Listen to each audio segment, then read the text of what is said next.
Hello, and welcome to episode 100 of Prose.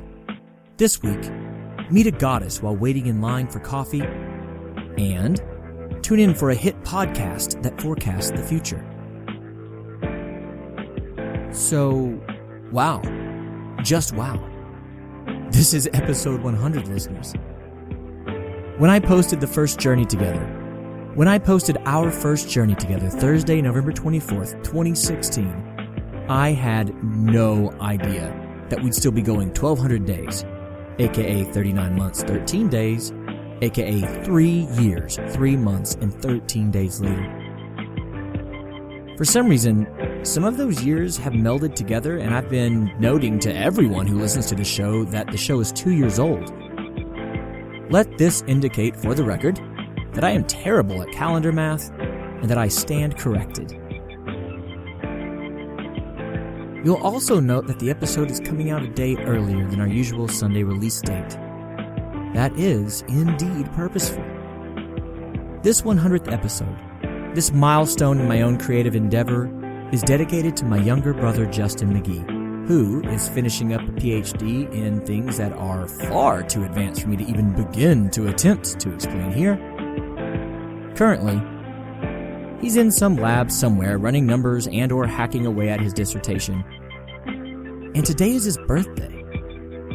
So any other gift seemed like it might get in the way, save this one.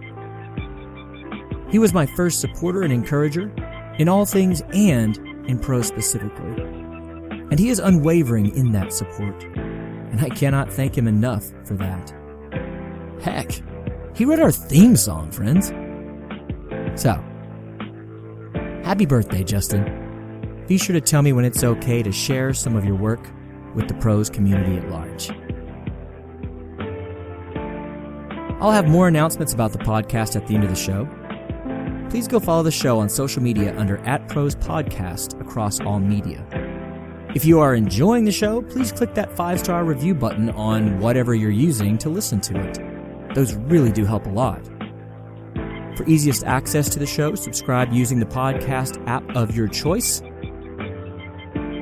Lastly, but most assuredly not leastly, again, as always, check out Prose's Patreon page at patreon.com/prosepodcast and consider supporting the show there. Not only will I be eternally grateful, you'll get some of my prose swag out of the deal. Thanks for listening. Let's get to the tale, shall we? This week, we have Lakshmi, Tomorrow Explained, and, yes and, stick around for a blast from the past story, a little bit of a surprise at the end. Enjoy.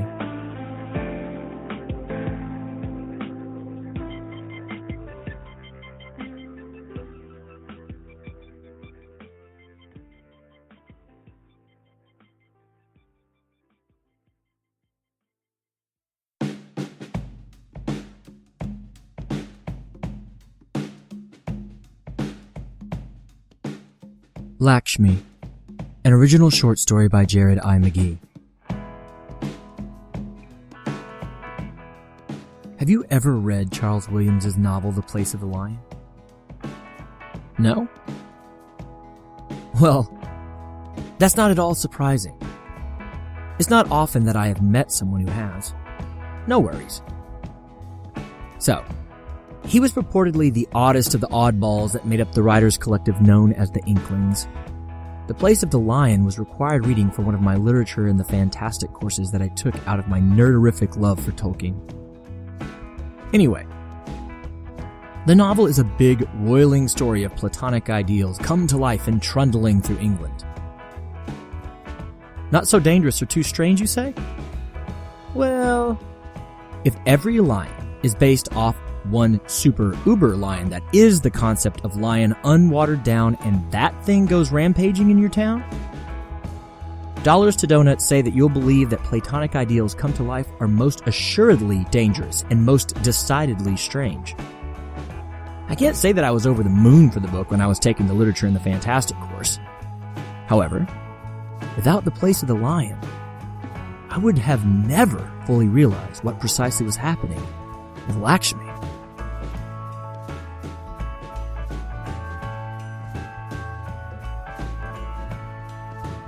When I met Lakshmi, I couldn't have possibly known what or who she was, of course. One does not simply realize they're stumbling across an immortal goddess. I had rolled into my favorite Starbucks for a quick Trenta flat white, with 2 extra shots of espresso. Delicious! And the line was epic compared to most mornings.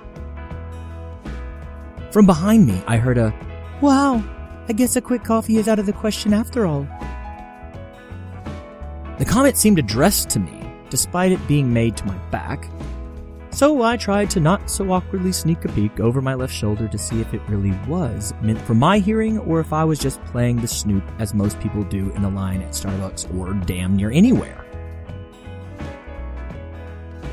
My eyes must have widened a bit, the young woman behind me allowing a small, radiating smile to broaden, the brilliant white of her teeth in contrast with the deep brown of her skin. Her skin? It was somewhere between cinnamon and mahogany, and it seemed to have a touch of gold varnish when the morning light filtering through the windows lit it. No, I'm not being insensitive or borderline racist.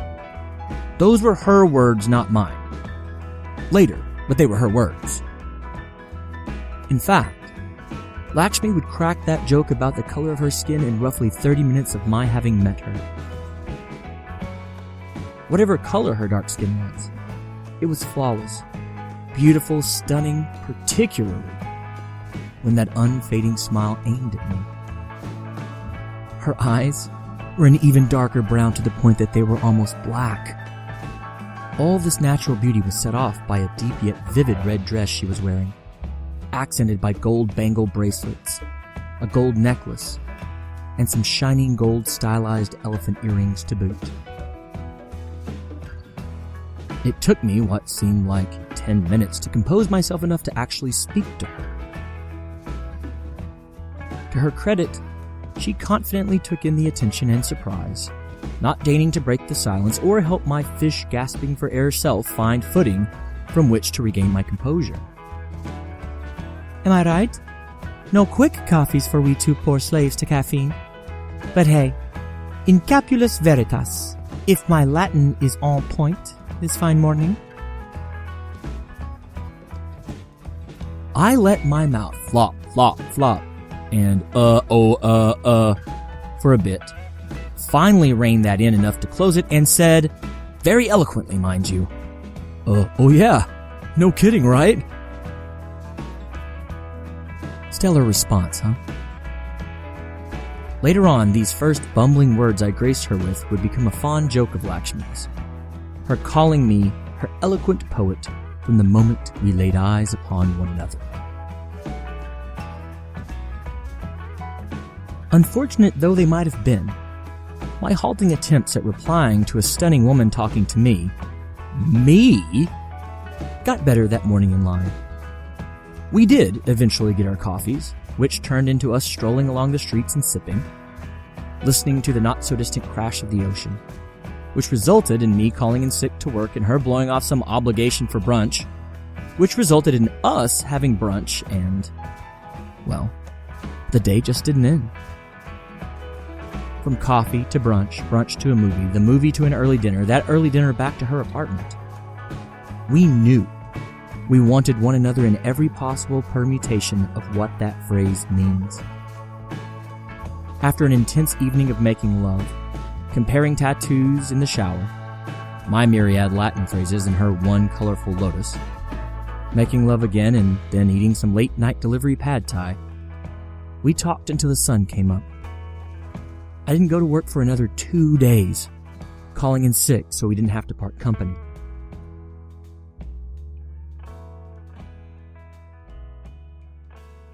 She was the most joyful, kind, sensual, real human I'd ever been around. And that was apparent from that first joke she'd cracked. As I continued to get to know her and be granted access to long strolls through and wadings in those dark pools for eyes of hers, I began to become damn near religious, borderline poetic even, wanting to write down what I thought would surely be gorgeous snippets of the feelings Lakshmi was engendering in me. It was only after the fourth or fifth horrendous song I'd written for her on my new guitar, purchased for that sole purpose of creating hymns to my beloved's character and beauty, that she let me in on her secret. Of course, the drive to write poor poetry and mediocre music was all-consuming. I was falling in love with a goddess. Now, clearly I balked at this at first, but a part of me actually wanted to believe from the very first.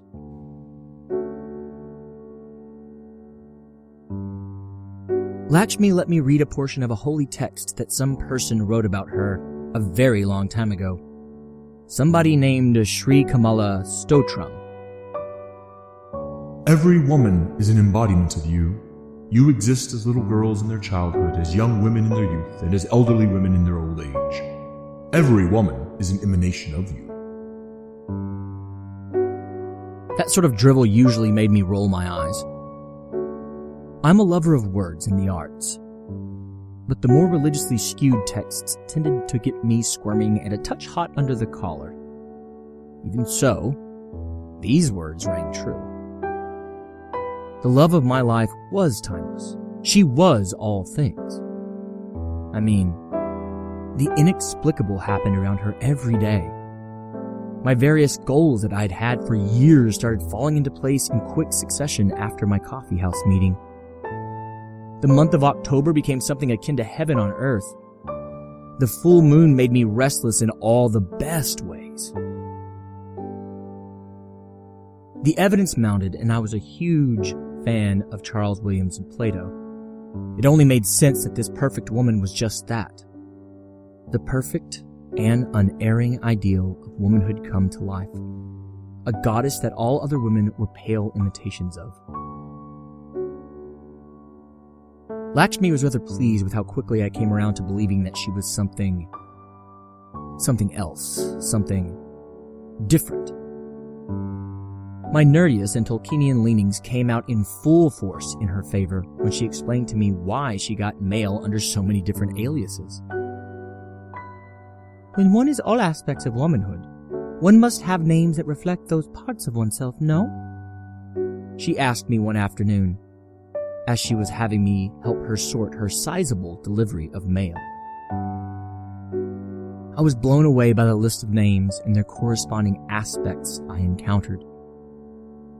Ambika, Manushri, Mohini, Chakrika, Kamalika, Ayeshwarya, Lalima, Indira, Kalyani, Nandika, Nandini, Rujula, Vaishnavi, Samrudhi, Narayani, Bhargavi, Sridevi, Chanchala, Jalaha, Madhavi, Sujata, Shraya, Praichi, Haripriya, Manishari, Madhu, Madhavi, Parama, Janamodini, Tripuri, Tulsi, Ketki, Malti, Vijaya, Trilochana, Tilotama, Sudna, Chandika, Devi, Kriyalalakishmi, Virupa, Vani, Gayatari, Savitri, Apira, Aparachita, Aparna, Aruna, Akahila, Bala, Tara, Kohu, Purnima, Aditi, Anumati, Avayasha, Sita, Rama, Rukumini, Turoni, Jyotsno, Jyoti, Nimashita, Ativabni, Ishani, Smitri.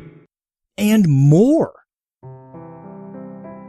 Padma, the lotus dweller. Kamala, the lotus dweller. Padmapriya, one who likes lotuses. Padmabaladavi, Devi, one who wears a garland of lotuses. Padmamakuhi, one whose face is as beautiful as a lotus.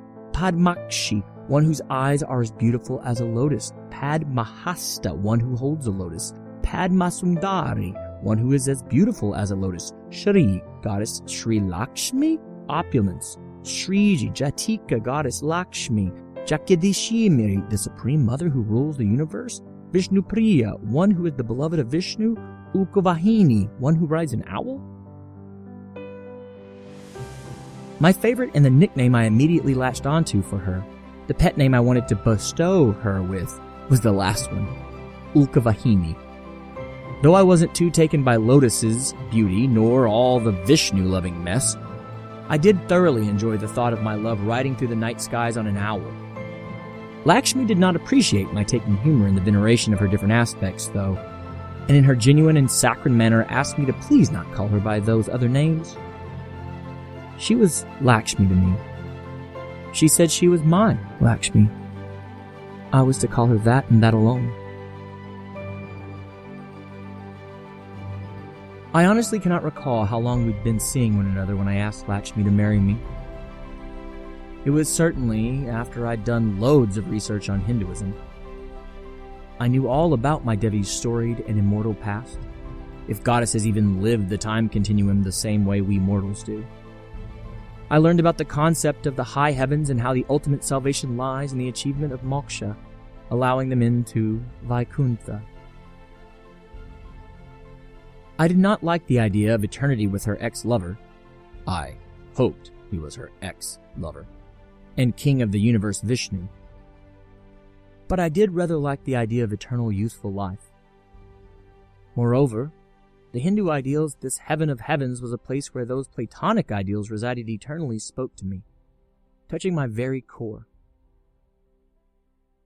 Just like in Plato, like the fictional Williams works, the beings in Vaikuntha were the real versions of themselves, not some watered-down facsimile that the earthly realms could just produce. Just as enheartening, no one there is ever lonely. The quasi-afterlife and corresponding bejeweled airplanes aside, no, really, Lakshmi explained that there are blinged-out airplanes in Vaikuntha. I learned about all of this heavenly verbiage and packaging to propose to my beloved.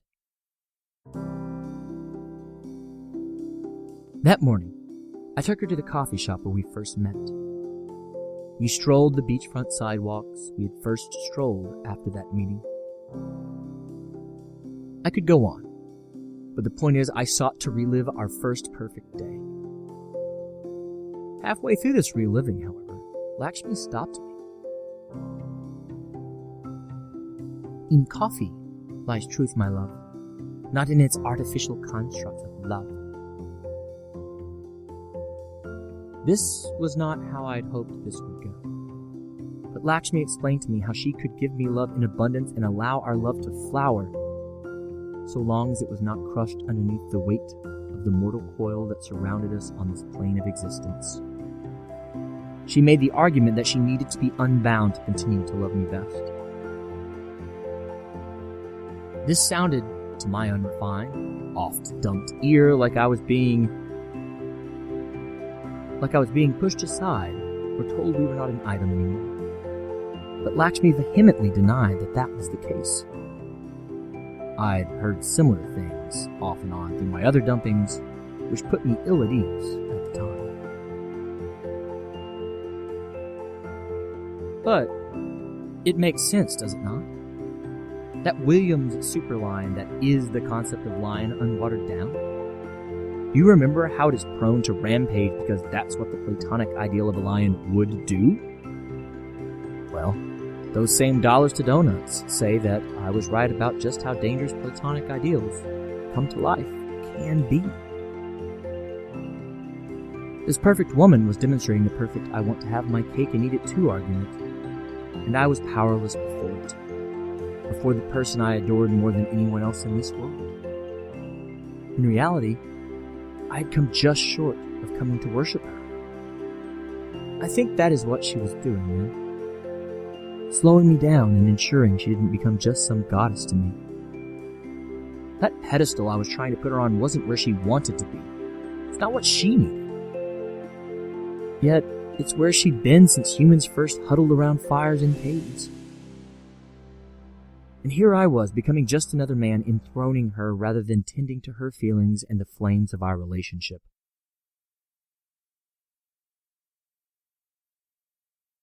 I cried a bit that afternoon. I'm not gonna lie.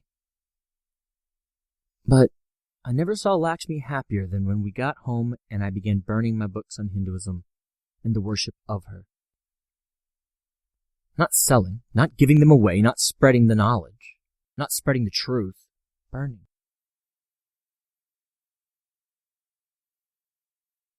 In that smoke, my cinnamon golden mahogany deep-eyed picture of perfection and grace and beauty and livelihood and goddess incarnate, in that smoke,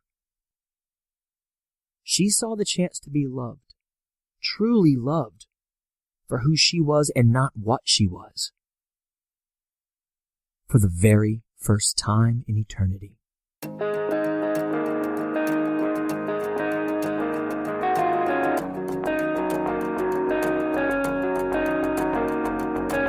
Thank you for listening to Lakshmi, an original short story by me, Jared I. McGee.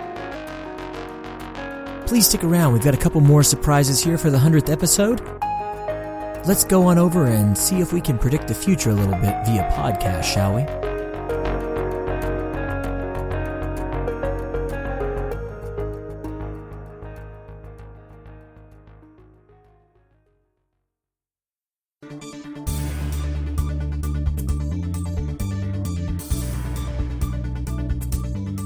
Tomorrow Explained, an original short story by Jared I. McGee.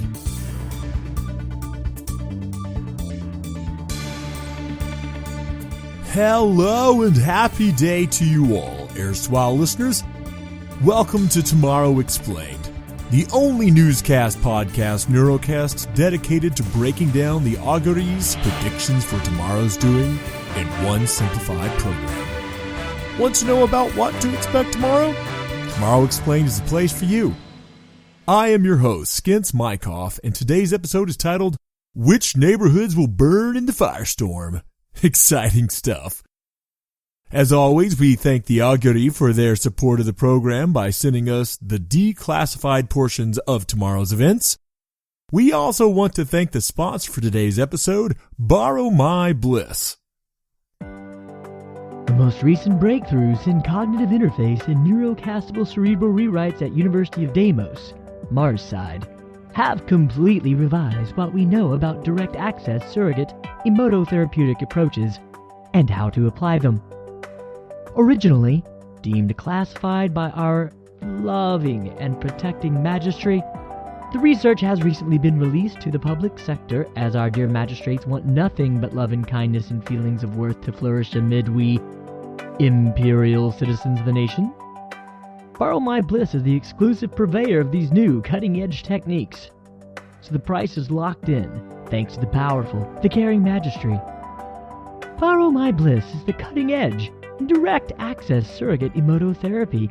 Just as easily as you have neuroed into our little sail, you can have all those feelings of despair, loss, self-harm, general saddy-waddies go right out the window. By purchasing a package, you'll be given direct access to Borrow My Bliss's finest surrogate immunotherapy.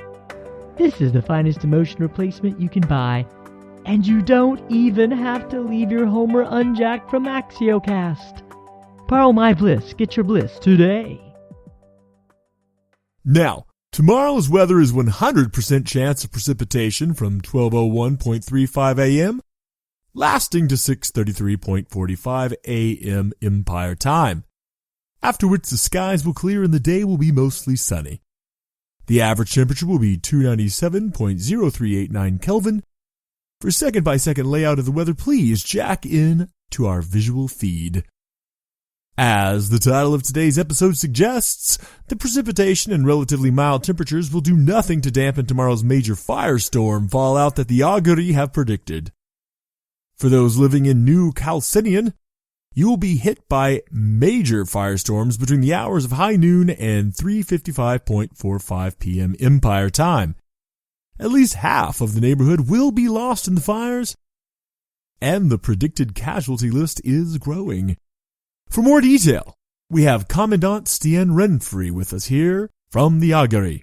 Commandant! Hello, Mr. Mykoff. A fire at the New Chalcedonian Garment District in Lishmatroy will kill nearly 1,300 people and injure hundreds more tomorrow during the hours specified. More victims will expire from a combination of burns and smoke inhalation. However, a relatively large number will also be trampled to death in the general panic the firestorm will cause. The firestorm that hits the New Chalcedonian Garment District will be one of the largest to hit the metropolitan area in the last decade. Residents who have prepared for firestorms with resistant housing materials and security measures will still be affected adversely. The nearby theater, built 5 years ago at the corner of Ben Scythian and Old Destronk Streets, will also be hit by the fires, resulting in most of the 900 patrons in attendance dying. Sometime near the start of the performance, the firestorm's battering of the outer protections will cause those protections to falter and the theater to catch alight. Not until midway through the play will the actors and the theater workers notice the quickly spreading flames. By the time the constabulary and the fire marshals arrive, it will be too late for hundreds of people. The firestorms will rage through the night and destroy a great deal of the neighboring hinterlands, but the real damage will be to the garment district. When would-be rescuers are finally able to get into the district, they will chiefly find melted together remains. Most victims will be burned beyond recognition and will not be identified. A mass receptacle and service for the ashes and scraps for those found will be set for the following Saturday at 8:01.34 Empire Time at the Leestremolian Metropolitan Cemetery. A 30-foot-high granite memorial will later be erected in the victims' honor in a joint effort by the Garment District businesses, the City of New Chalcedon, and today's sponsor, Borrow My Bliss. Borrow My Bliss. Have all those feelings of despair, loss, self-harm, general saddy-waddies go right out the window. Thank you so much for those insights, Commandant Renfrey, and thank you to the Augury for declassifying this prediction. Now, as always, the Augury mandates that everyone goes about their day as usual, correct, Commandant? That is correct. Truancy or deviation from one's routine will be seen as a high crime, met with immediate execution. Thank you for the reminder, Commandant. So, dear listeners, don't forget to keep on with your daily life, even in the face of this rather harrowing news from the Augury. After all, we can't live well if we do not stick to our futures. As always, another tip of the hat and expression of gratitude to the Augury for allowing us this brief insight into tomorrow's activities.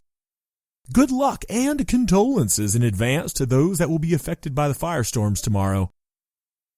The last thank you goes to our sponsor for today's episode, Borrow My Bliss. For anyone affected by tomorrow's fires or anyone who lives in the Garment District, today there's a 25% coupon that will work for you to borrow some bliss today. Or if you're a survivor tomorrow, you can turn that frown upside down after the fires stop raging. Just use the coupon code TOMORROW25 when you purchase. Borrow My Bliss. Get your bliss today. This is Skins Mykoff signing off for the entire Tomorrow Explained newscast, podcast, Neurocast team. We know you have a choice where you jack in for Neurocasts, and we appreciate your jacking into ours. Until next time.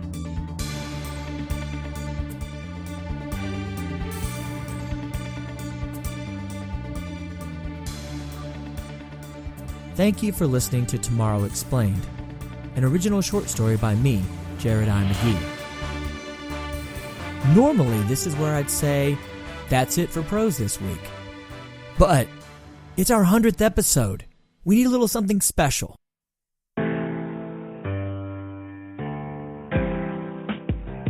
Firstly, let me just say that this last short story is a total idea seed for a story that was given to me by whom else but my brother Justin McGee.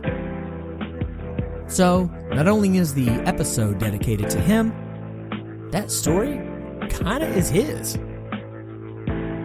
Okay, so before we go, we're going to have some more weird variants in audio quality because we're going to flash back to that very, very first short story I ever posted. So next up, and for our final story this week, let's go all the way back 3+ years ago and listen to Just Earth.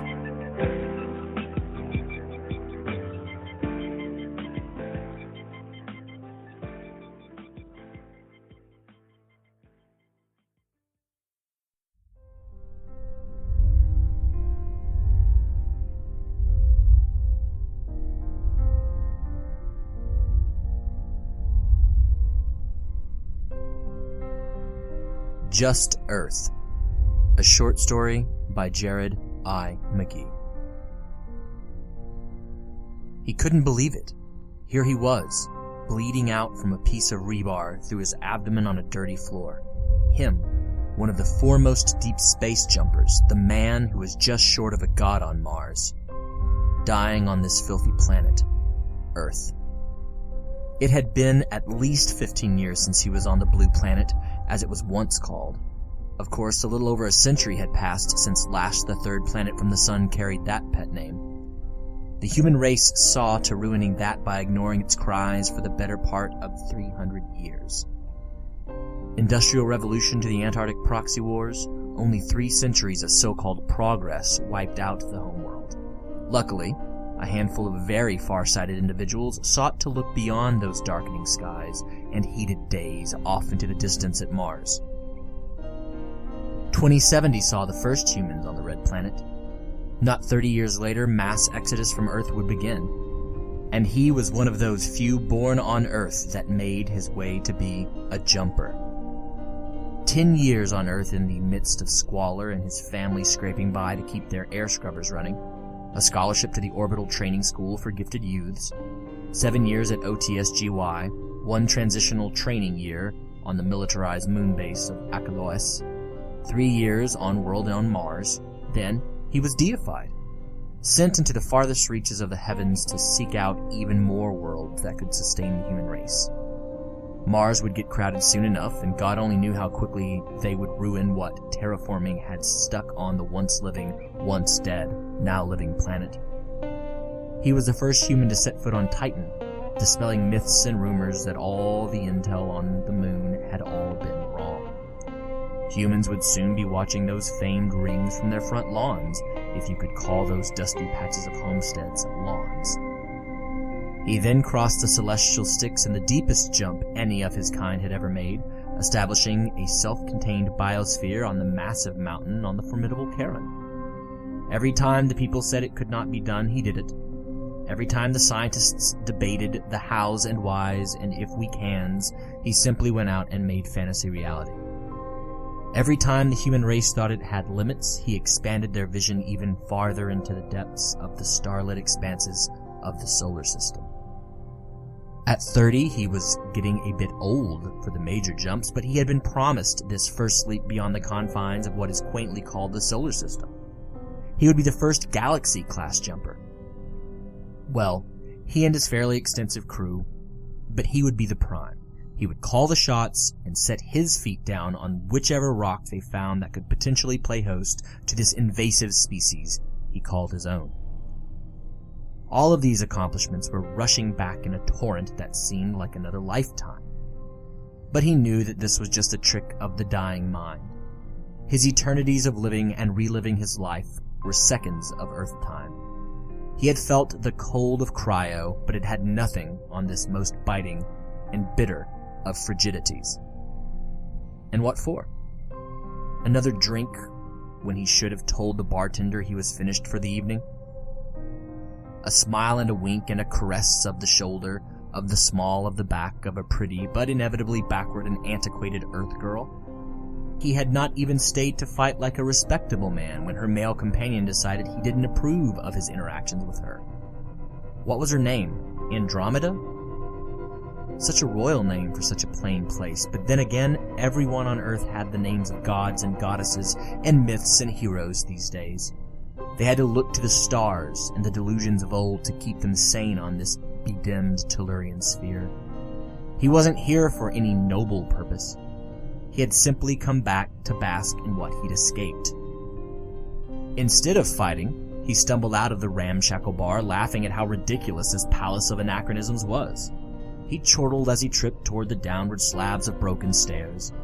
These living fossils, grasping at old faiths, old lives, and the ghosts of what humanity once thought it was, were beyond comedic to him. They were pitiful to the point of hilarity, so he laughed and laughed.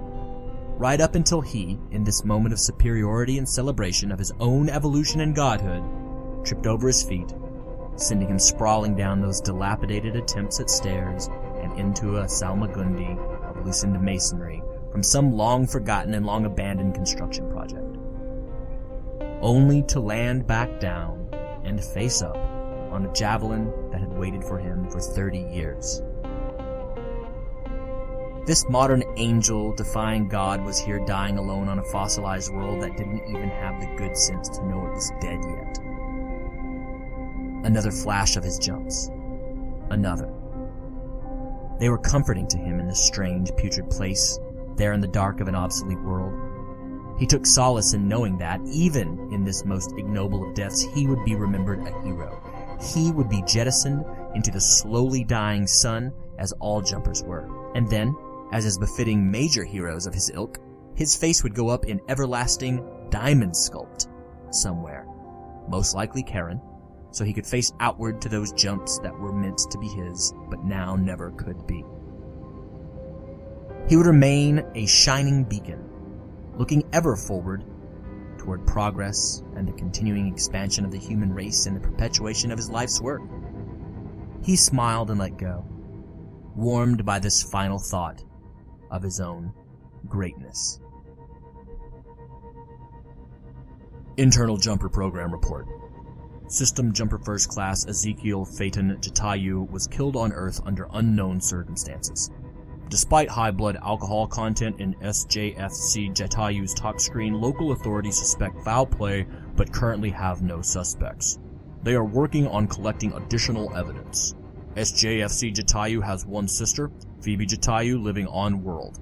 Remains have been released to Miss Jatayu, as SJFC Jatayu has no other living relatives.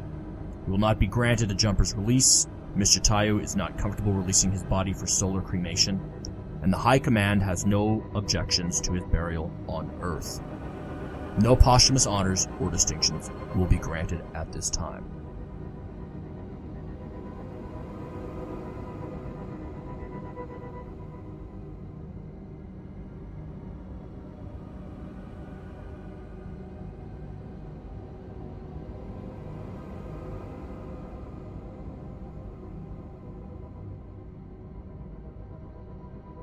The track behind this short story is theme for an unmade space film by Gelsonic and is being used under a Creative Commons Attribution Share-alike license. Theme for an unmade space film comes from Gelsonic's album Various Moods. More information on Gelsonic and its founder Jeremy Ray can be found at gelsonic.com/royalty-free. And for loads of great free music, visit the Free Music Archive at freemusicarchive.org. The sound effects in this story are provided by Tristan Lohengrin and Full Boy Media, both accessed through freesound.org. To get in touch with Tristan Lohengrin, go to tristanlohengrin.wix.com/studio. To get in touch with Full Boy Media, go to fullboymedia.co.uk. These sounds are also being used under a Creative Commons Attribution Share-alike license. On our other two stories, all sounds and music come from YouTube's free audio library, freepd.com, or freesound.org. All of these, save the final broadcast intro and outro on Tomorrow Explained, are being used under CC 01.0 public domain dedication licenses. That musical track on Tomorrow Explained was taken from freesound.org, and it is titled Countdown News Intro. User Chimerical made the track, and it is being used under an Attribution Non-Commercial 3.0 Unported CC BY NC 3.0 license. Alright, now, that does it for Prose and our 100th journey together. In this time, we have had just about 250 stories, not counting specials, which might actually put us up to 300, and been downloaded 19,462 times at the time of this recording. I really can't thank you all enough. Your continued support and journeying with me means the world. Another very happy birthday to my Patreon supporter and little brother Justin, to whom this centennial episode is dedicated. To all my other Patreon supporters, y'all rock beyond words. Please join me again in 2 weeks' time. Until then, love those around you, tell them that you do, and embrace this life as it is, always stranger than fiction. Thank you for listening.